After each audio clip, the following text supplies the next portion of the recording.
తీస్తా, నాలో ఉన్న క్రియేటివిటీ మొత్తం బయటికి తీస్తా, నా తడాక చూపిస్తా. స్టార్ట్ చేద్దాం. వస్తున్నాడు అబ్బాయి, వస్తున్నాడు. It's laughing time. ఈ ఊళ్ళో ఉన్నాడు రా, బిల్డప్ బాబాయ్ అని. ఆడు వచ్చాడంటే పెద్ద తలనొప్పరా, వచ్చేసాడు రాడు. ఏమండి, ఈ రాత్రి మరొక మాట చెప్తాను. చెప్పు, ఏదో ఏదో ఒక్కటి చెప్పు. ప్రార్థన చేసిన తర్వాత పాస్పోర్ట్ వచ్చేసింది ఆవిడికి. ఇదేంట్రా అయితే? అరే నీ అబ్బా, ఏసా వచ్చేసింది, అన్ని వచ్చేసినాయి. వినటానికి విల్లింగ్ గా ఉంటే శ్రీకృష్ణుడు భగవద్గీతలో అర్జునుడికి ఇంత చెప్పాడు.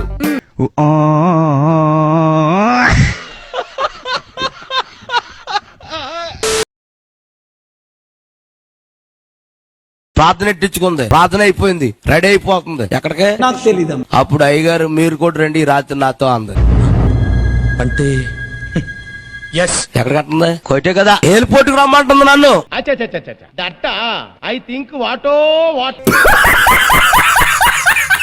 నేనెందుకులే అమ్మా, మీ ఆయన మీ పిల్లలు మీ అందరూ వస్తున్నారు కదా, నేనెందుకను. అయ్యగారు మీరు రాకపోతే నేను మానేస్తాను అంది.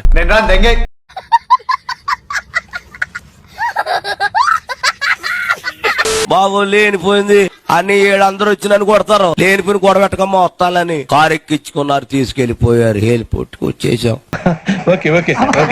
రాత్రి 12 గంటలకు బయలుదేరితే అక్కడికి వెళ్ళేటప్పటికి 9 అయింది.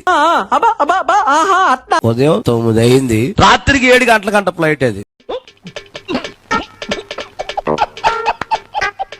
అప్పుడు దాకా మేము అక్కడే ఉన్నాం. మూర్తి గారు, ఇలాంటప్పుడే గుండె రాయి చేసుకోవాలి. ఏం చేస్తాం? 6:30కి ప్రార్థన చేశాను. అంటావా ప్రభువా, అంటావా ప్రభువా. ఏం ఫీల్ ఉన్నది మామయ్య? ఫ్లైట్ ఎక్కి ఆవిడ మళ్ళీ వెనక్కి తిరిగి, అయ్యారండి నేను ఎల్లగానే మొత్తడి జీతం మీకే అంటే అన్నాడు గాని ఆ ఊహ ఎంత బాగుందో. ఆవిడ వెళ్ళిపోయి 25 సంవత్సరాలు అయిపోయింది.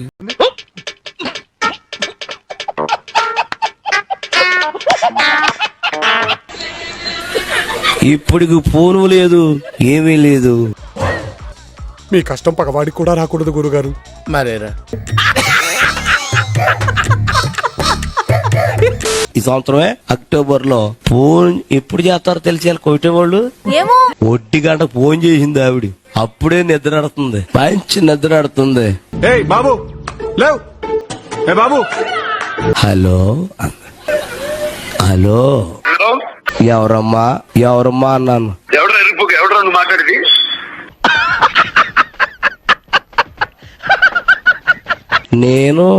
నేనండి నేను.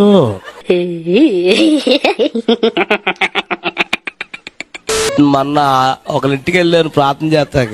ఆవిడ కూడా కోటి వెళ్ళి వచ్చిందంట.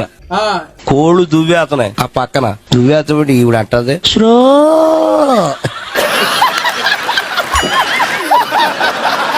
నేను అలాగే చూస్తున్నాను. అవి కదిలితేలేదు, మెదిలితేలేదు. మళ్ళీ అంట శ్రో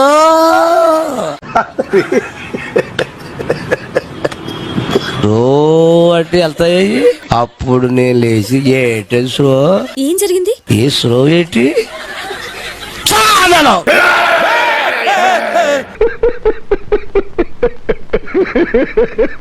దెబ్బతో ఈ దడావతల నుంచి ఆ దడావతలకు దూకేసి వెళ్ళిపోయినాయి. వీడి గెటప్ కమెడియన్ రా.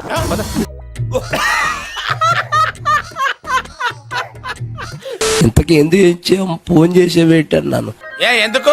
నేను రేపు మా ఇంటికి వచ్చేస్తున్నాను, మా ఊరు వచ్చేస్తున్నాను, నేను రాగానే మీరు అక్కడ ఉండాలి అంది. నేను అన్నాను, నేను రాలేనమ్మా, నీ పని చూసుకో. లేదండి నేను మీకోసం ఒకటి అట్టుకొస్తున్నాను అంది. ఏంటి అట్టుకొస్తున్నావు అన్నాను. నేను చెప్పను. ఇక నిద్ర అడుతుంది నాకు. ఇక అటు కొట్టుకుంటున్నాను, ఇటు కొట్టుకుంటున్నాను. ఏం మాట్లాడుతున్నావురా నువ్వు? నీకేమన్నా బుర్రున్నదారా? ఇప్పుడు తెల్లారుతుందా చూస్తున్నాను.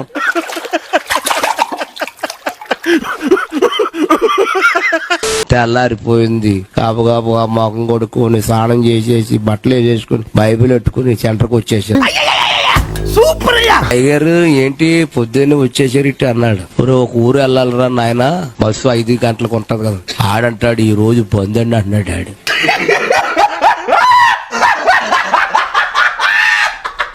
ఏమని వీడు చెప్పింది నిజమేనా అన్న. నిజమేనండి, ఈ రోజు బస్సులేమి. పెద్ద సమస్య వచ్చి పడిందే. అప్పుడు వాళ్ళతో అన్నాను, బాబు రే మీరు అందరు నన్ను లారీ ఎక్కించాడు. బాబు ఎక్కించలేమన్నాడు. ఊరి నీకు దండం పెడతాను రా బాబు.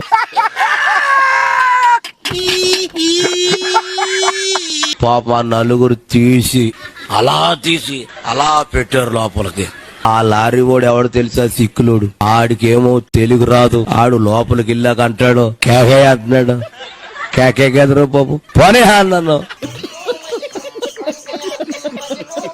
ఆడు రై రై మని తోలేస్తున్నాడు. మన దిగి ఊరు వచ్చేసింది. ఆడు జడిచిపోయి ఆడు ఆపేశాడు.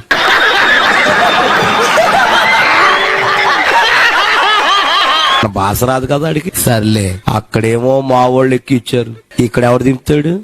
ఎవరన్నా ఉన్నారని చూస్తే ఎవడు లేడు. ఈడెట్టాడు కేగా దిగిపోమన్నాడు. ఆగర బాబు దూకుతా చచ్చిపోతాడు నాయన. ఆడుతా అన్నాను, రే నువ్వు నన్ను దింపాలరా అన్నాడు. ఆడట కేహే లేదురా నాయన టైం అయిపోతున్నా, నువ్వు నన్ను దింపాలరా అన్నాను. కేహే అన్నాడు.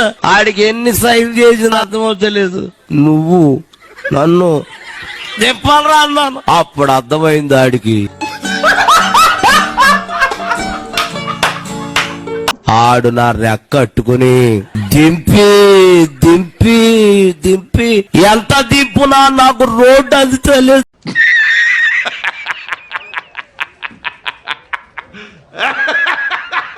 और अभी तो रुको, क्लाइमैक्स अभी बाकी है।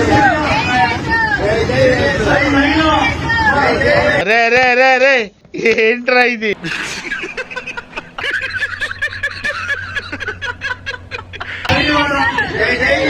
అయ్యి బాబోయ్, పిచ్చి బాగా ముదిరిపోయిందిరా మీకు.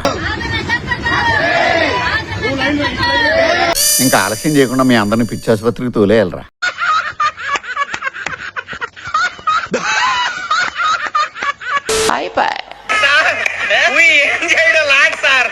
ఈ కార్యక్రమం ఇంతటితో సమాప్తం. రేపు ఇదే అలవాసులపై మళ్ళీ కలుసుకుందాం. అంతవరకు సెలవా మరి. నా ఛానల్ పేరు గుర్తుందిగా, ప్లీజ్ లైక్ షేర్